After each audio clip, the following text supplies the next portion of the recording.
Today we have been studying life in the Spirit over the last few weeks.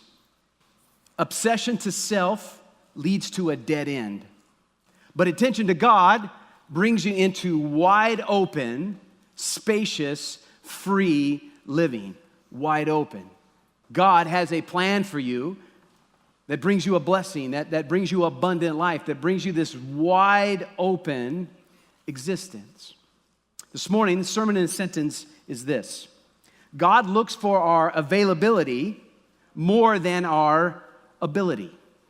God looks for availability more than ability. God looks for your obedience. God looks for you to show up. God looks for your availability, not ability. Hallelujah! Because your ability is weak. In your own strength, you can do nothing. We're all limited. Our abilities are limited. So God desires our availability, our openness, our obedience, our yes. Until we embrace our weakness, I don't think we can fully experience God's strength. By embracing your weakness, you experience the strength of God. He desires your availability. Now, this is a personal scripture this morning for me. As I was studying and reading and praying, sometimes your own story gets woven in to a message and a story. And this brings to light my own personal testimony that I've only shared just a handful of times. But I was in a dorm room on a Friday night by myself. That's a time that you could laugh, because that is embarrassing. If you're in a dorm room on a college campus on a Friday night by yourself, I don't know how it rolls in California, but in Kansas, you are a big loser. By yourself on a college campus in your dorm room, everyone else doing whatever. I'm in my dorm room by myself, and it just felt like a cave. I was just in this dark place because I had lived my life trying to prove myself to others. I wanted to prove myself to my teachers, my professors, prove myself to my coaches, prove myself to my friends. So I was always trying to enhance my own ability. I was never good enough. I could never measure up. I got a B, everyone else got an A. I might have a really good game, and my coach would come in and say, remember in the fourth quarter, you didn't run fist right. You remember that? So I could never measure up. I was constantly trying to prove myself to others. And that bled into my spiritual life. So I was trying to prove myself to God. Every morning I would get on an airplane and fly to Africa to meet with the needs there, get back in time for class. This is just a joke. You guys aren't in the mood to laugh this morning. You know, it's good to laugh in church, right? I know God has a sense of humor because I look in the mirror every single morning. What are you laughing at? You look in the mirror as well. God has a sense of humor. So I tried to prove myself. I thought I had to wake up every morning and read the whole Old Testament. And if I didn't, I failed. I'm not a morning person. I set myself up to fail by thinking I could wake up every morning. So I was trying to prove myself to God, trying to prove myself into His presence, trying to prove myself in my own abilities. Anybody with me? Proving. Trying to prove yourself, trying to prove your worth. Your GPA is never high enough. Your bank account's never large enough. You're trying to prove yourself to your mom or your dad. You're trying to prove yourself to your spouse, or you're trying to prove yourself to your children. I promise, I know I missed out, but tomorrow I promise we'll go to, I promise I won't. Have you ever said that? That's a tough place to be. You're just proving yourself over and over and over. There I was. A Friday night in a dorm room all by myself. There's a knock on my door. I opened the door, and it's the most awkward experience I've ever had. It was my former youth pastor. And he and I had an interesting relationship. I wasn't in church a lot. I would kind of dip out whenever he was around. I thought youth group was just lame, and because it was. And I just didn't really want to be a part of it. And he and I, we just kind of had an awkward ending to it was just weird. And he felt it too when I opened the door because he didn't come looking for me. He was going door to door in the dorm trying to find volunteers to go to the youth group retreat that was that night. So he was desperate. Door to door, knocking on the door. Whoever showed up at the door, or opened the door, he was going to invite him. And I was the only one on the hall, and he opened it up, and he said this, "Hey, do you know anybody that might want to go on this retreat?" So he wasn't even going to ask me. He wasn't looking for me. "Do you know anybody that?" I was like, "No, genius. There's no one on campus. I'm the only loser here." "Well, would you like to go?" "Let me check my calendar." "Yes, I'll go. Of course I'll go. I don't have anything else to do." Now I was afraid to go on this trip with other students. I was 19, just a year or two older than these students. I was afraid, for sure. I didn't know what was coming, but I took a step. Walked out of the dorm, grabbed some basketball shorts and a t-shirt. That was it. I was only going to be there for 3 days, so I didn't need a lot. He puts me in a van that seated 18 people, 18 other people's kids with a 19-year-old loser. 18 other people's kids, and I was in charge of them in this van. And in Kansas, there's something called snow and rain, and it's called sleet. And it began to sleet. Ice was falling out of the sky. And I had to drive 2.5 hours in an 18-passenger van. I'd never driven a van before. I was not fingerprinted. I was not live scanned. They didn't know my background. I had no credibility, no ability to work with these 18 students, and we drove 2.5 hours away. We get there, and we just start living life together. We start laughing. We start playing ping pong.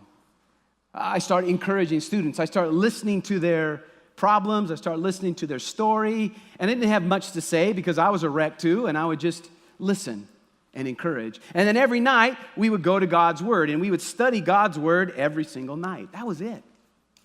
And we were just laughing and loving and listening and looking into God's Word. We were just a family. We were encouraging one another. I wasn't proving myself to anyone. I didn't check the box and say, okay, I encouraged Bryce, and now I'm going to encourage Mason. I was just living in the Spirit, the life of God. I was available. I stepped when I was invited. God began to stir something up in my heart that I'd never experienced before. I had this satisfaction, this contentment, this ease about the weekend. The final day, and again, this is the 80s. I don't think we do this now, but we had something called a love feast.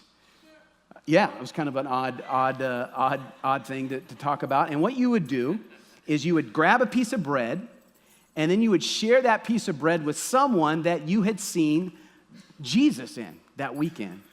We were remembering what Jesus did for us with communion, and it was kind of a part of that. I saw Jesus in you. I want to share this piece of bread with you. Well, I got in the back because I knew that there's no way I was going to be a part of this, so I just kind of stood in the back and watched everyone start to move. And then a kid came up that was in my van. He broke a piece of bread. He said, "Doug, I saw Jesus in you." Wow, thank you. And then another, and then another, and then another, and then another. And all 18 of those kids in the van. Now, it wasn't because of my ability, because I wasn't like, when I get there, I want all 18 kids to come. I'm going to check the box, you know. It was my availability. God was using this broken, empty vessel and spreading His truth and His love through the availability that I had. If you've ever tried to eat bread while crying, and it wasn't just this crying, it was like this crying. It was that ugly cry. And it was just like bread and just like, and it was just, it was like the best experience of my life because I wasn't proving myself to these students. I was just available to God, and he used me in a surprising way. I got back to campus, and I told my advisor, I said, I don't know what happened this weekend, but something changed my life. And he said, you need to change your major. You are a failure in your business degree. You are failing miserably. You should probably change your degree into ministry. And so I became a ministry major, and it fit so perfectly, and it changed my life, and that's how I am here today. And so it took me taking a step. Someone knocked on my door. Someone knocked on my door. And God entered my life in such a remarkable way because I was available. So God's not looking for ability, he's looking for availability. Are you available? Are you obedient? Are you ready? Now there's a great story in God's word about a hero of the faith, Gideon. Gideon's life is a testimony of availability over ability. So take and turn with me to the book of Judges. We're going to look at Judges 7. In Judges 6, we find this out, though. In Judges 6, we find that Gideon might be the least likely judge God ever picked. Gideon, by his own admission, was the weakest member of his family. And his family was the weakest in their tribe. And when God sent an angel to Gideon, Gideon was at the bottom of a hill hiding. So Gideon was the weakest in his family. The family was the weakest in the tribe. And Gideon was hiding in a dorm room. Or no, that's my story. Gideon was hiding at the bottom of the hill when the angel of the Lord appeared to him and said this in Judges 6:12, "Mighty hero, the Lord is with you." I can see Gideon going,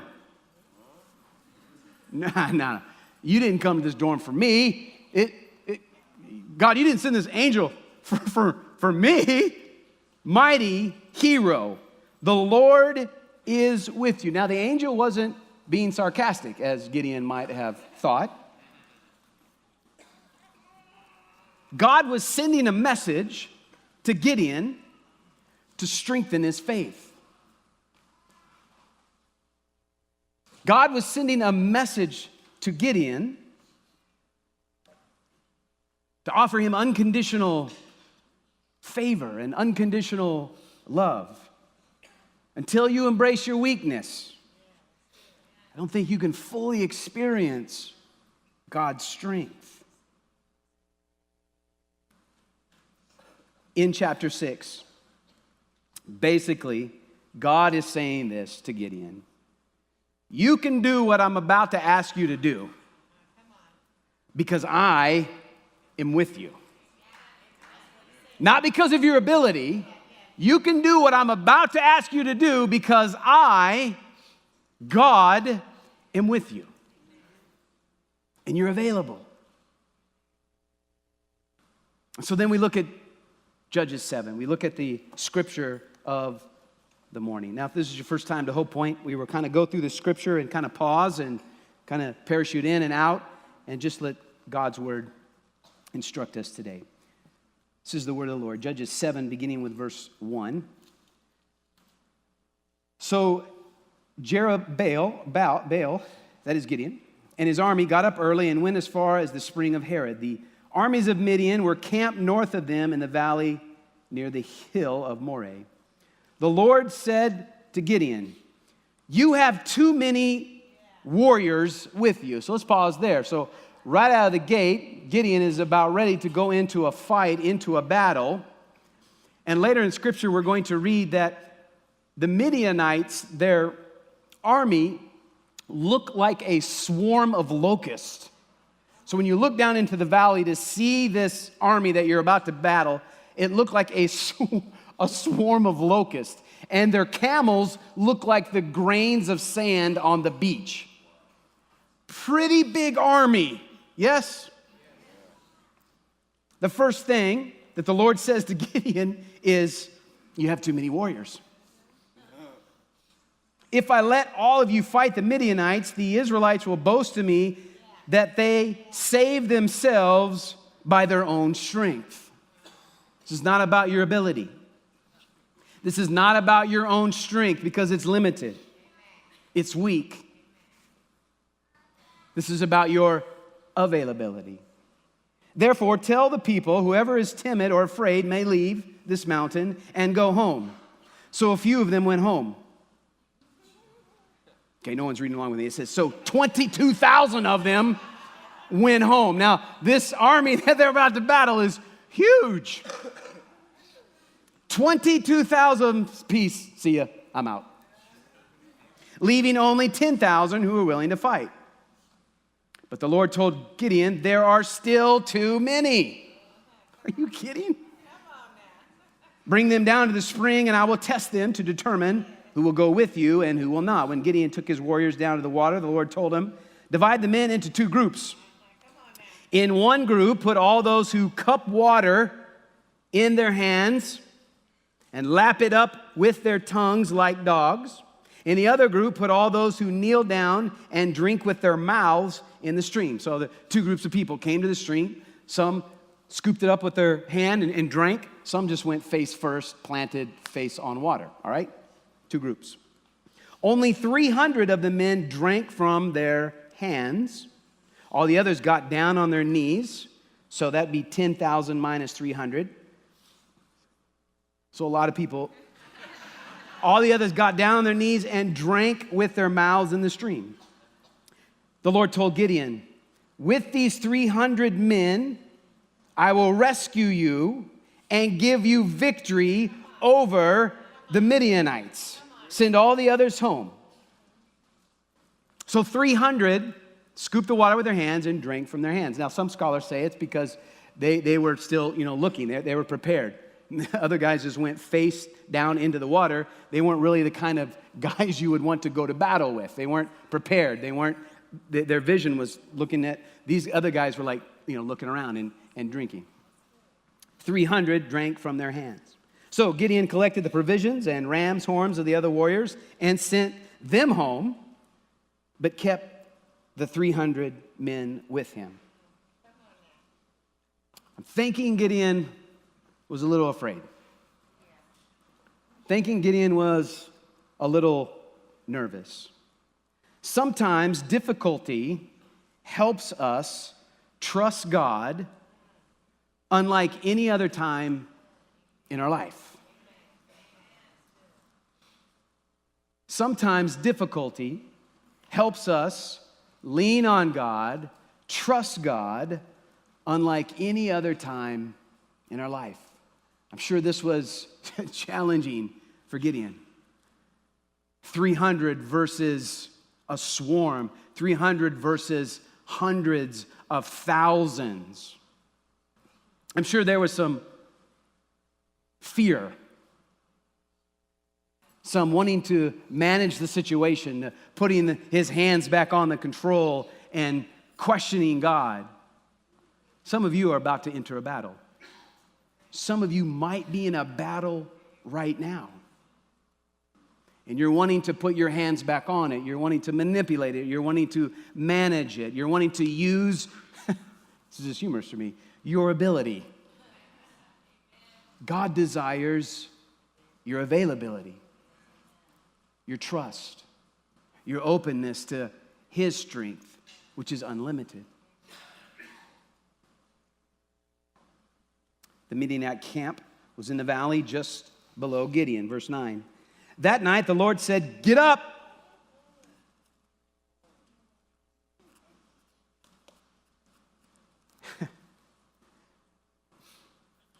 That knock on the door for me was my get up moment. The knock on the door to me was my get up moment to be available to what I just think, I don't know what would have happened if I would have just said no, if I wouldn't have even answered the door. I would not be here today. I would not have the the blessing of 3 daughters, 2 poodles, a great son-in-law, an amazing wife, and it's an extraordinary church family. This was a moment. Get up. Go down into the Midianite camp, for I have given you victory over them. The victory is promised. But if you're afraid to attack, go down to the camp with your servant Purah. Listen to what the Midianites are saying, and you will be greatly encouraged. Then you will be eager to attack. So Gideon got up. So Gideon took Purah and went down to the edge of the enemy camp. The armies of Midian, Amalek, and the people of the east had settled in the valley like a swarm of locusts. Their camels were like grains of sand on the seashore, too many to count. Gideon crept up just as a man was telling his companion about a dream. The man said, I had this dream, and in my dream, a loaf of barley bread came tumbling down into the Midianite camp. It hit a tent, turned it over, and knocked it flat.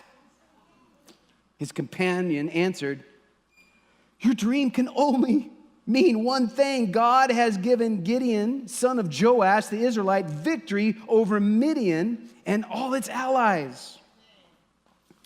When Gideon heard the dream and its interpretation, he bowed in worship before the Lord. Then he returned to the Israelite camp and shouted, get up! For the Lord has given you victory over the Midianite hordes. So God told Gideon to go down into that army that they were about to fight. He heard this story of a dream that was interpreted that the Midianites are going to get beat. That gave Gideon some courage.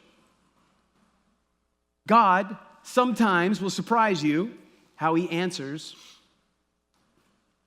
your decision to get up and step into his presence. Don't be surprised when God answers in an unusual way. This was very unusual. Self-sufficiency is an enemy when it causes us to believe that we can do what needs to be done in our own strength and not in God's strength. We can be confident in victory when we put our abilities in the hands of God. So don't be surprised how God will use you. Don't be surprised if you're in a van with 18... Oh, sorry, that's my story again. So Gideon was getting some courage.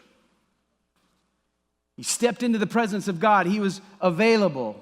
God showed him what victory was going to look like, and he went back to his 300-man army and said, get up. For the Lord has given you victory over the Midianite hordes. He divided 300 men into 3 groups and gave each man a ram's horn and a clay jar with a torch in it. Then he said to them, keep your eyes on me. When I come to the edge of the camp, do just as I do. As soon as I and those with me blow the ram's horns, blow your horns too, all around the entire camp, and shout for the Lord and for Gideon. It was just after midnight, after the change into the guard, when Gideon and the 100 men with him reached the edge of the Midianite camp. Suddenly they blew the ram's horns and broke their clay jars. Then all 3 groups blew their horns and broke their jars. They held the blazing torches in their left hands and the horns in their right hands, and they all shouted, a sword for the Lord and for Gideon. Each man stood at his position around the camp and watched as all the Midianites rushed around in panic, shouting as they ran to escape. When the 300 Israelites blew their ram's horns, the Lord caused the warriors in the camp to fight against each other with their swords. Those who were not killed fled to places as far away as Beth Shattah, near a town that I can't pronounce, and to the border of another town I can't pronounce. You don't learn everything in seminary, I guess. God's love is with us even in our brokenness. God's love is with us in our fear. God's love is with you in your darkest place. Overwhelming odds were facing Gideon. God understood his fear, but did not excuse Gideon from his task. God is with you in your brokenness. Are you facing a battle? Are there overwhelming odds? Are the odds stacked up against you? God is with you in your brokenness. God is with you in your fear. God is with you in your dark place. He can give you the strength you need for any situation. And don't be surprised how he helps you. Like Gideon, we must listen to God and be ready to take the first step. Now get this. Only after we begin to obey God will we find the courage to move ahead. After we make that step, after we're available, after we obey God, only after will we find that courage to continue to move ahead in God's strength. What we fear, men and women, what we fear, God has already conquered. Hallelujah. What you fear, God has already given you victory, not in your own strength, not in your own ability, but in your availability. Are you facing a battle? You have a difficult decision this week. You're just feeling like, how am I going to overcome this? How am I going to muster the strength to deal? Are you in a battle? It's not about your ability. It's about being available to God. He's already won. We stand upon his promises. We stand upon his victory. What we fear, God has already conquered. And God's love is with us through the fear and the brokenness. Now, Gideon thought a large army was needed to fight this battle, or at least one equal to it. But the size of the army was obviously never the issue here. God kept deleting it. What God wanted to show Gideon and Israel was who's in charge. He wanted the odds to be stacked. He wanted the chances to be ridiculously low for them to win, so that they could never claim glory for themselves. They could never say, we won in our own strength. The only way they could explain the victory was through God and who he is. There are times when you face seemingly impossible obstacles, impossible circumstances. We learned last week the one thing that will steal your joy more than anything is knowing what to do and not doing it. Knowing what to do and then not doing it. God's knocking on your heart. God's calling you out. Get up. Get out of your dorm room. Get out. Get up. God's calling. God's knocking. We know what we need to do. Be available. Be present. Be obedient. Obsession to self is a dead end, but attention and availability to God leads us into wide open, victorious places. If we truly believe that God is all-powerful, then we know nothing can defeat God. Nothing can confuse God. Nothing can catch God by surprise. Are you in a battle? Are you in a fight? If you're leaning on your own ability, if you're trying to manage the situation, it's a dead end. This morning, God's knocking, calling, desiring you to get up and be available. He might use you in an unusual way. I had never planned in a million years to be a pastor, ever. Had weird hairdos and weird suits in my day. But through my availability, God led me out into a open, free, chains broken, free living. Stand with me as we sing a song and as we end. As we sing this song, I pray that as God is stirring your heart, you embrace your own weakness. By embracing your own weakness, you will experience the strength of God. Difficulty helps us trust God unlike any other time in our life. We understand that God is with us through our brokenness. God is with us through our fear. And what we fear and what breaks us, God has already conquered. So are you in a battle? Are you in a fight right now? Make yourself available. Answer the knock. Get up. Step into the presence of God. Let's sing.